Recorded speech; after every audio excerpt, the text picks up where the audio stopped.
Samtang mga residente nga nabahaan sa Bacolod City na budlayan sa pagpaninlo sa ilabalay nga puno sang lutak. Si Aileen Pedreso nakatutok. Amat-amat na nga nag-subside ang tubig baha sa mga barangay nga ginbahaan kahapon. Gani may pila ka mga residente nga nagpanghimos kag nagpaninlo na. Sa barangay Singkang Airport kung saan halos labot sa atop ang baha. Ini ang sitwasyon sa mga pamalay.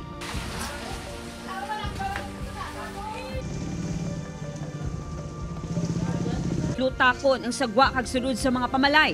Basa ang mga gamit pati mga bayo. Ang amon paglaba kag maglimpyo sa amon mga gamit na budlay gid. Kapoy kung break balik ka pa.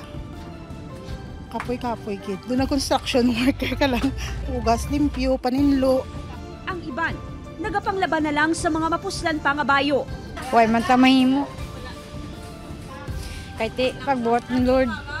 Wala Basta sa babaw ito nga daan ng taga-diriyo. Huwag, uraw basa tananti. Kung imo labahan, hindi man Japon makuha kay gapilit. Ang bugas nga ginatago sang pamilya Aurelio, wala man nakasalbar sa baha. Gani palalig ba naman kung saan makuha sang kalanon? Sige lang bangon ng. Ang importante nga, buhi lang ta. Doon hindi magwanta kapoy. Sakit sa dughan. Nagpatigayon sa flushing at clearing operation ng Bacolod City LGU kay inasang kaagahon. Apang talulpang doon, ngalutakon gihapon ang mga mayor nga dalanon. Gani nagahinay-hinay lang ang mga motorista. Sa uli nga datos ng CDRRMO, naglabot na sa 2,543 ka mga pamilya o kung masobra 8,000 ka mga individual ang apektado sa baha sa Bacolod City. Sa Negros Occidental, masobra 40,000 ka mga pamilya ang apektado sa bagyo. Masobra 20,000 kapamilya ang yara sa evacuation centers.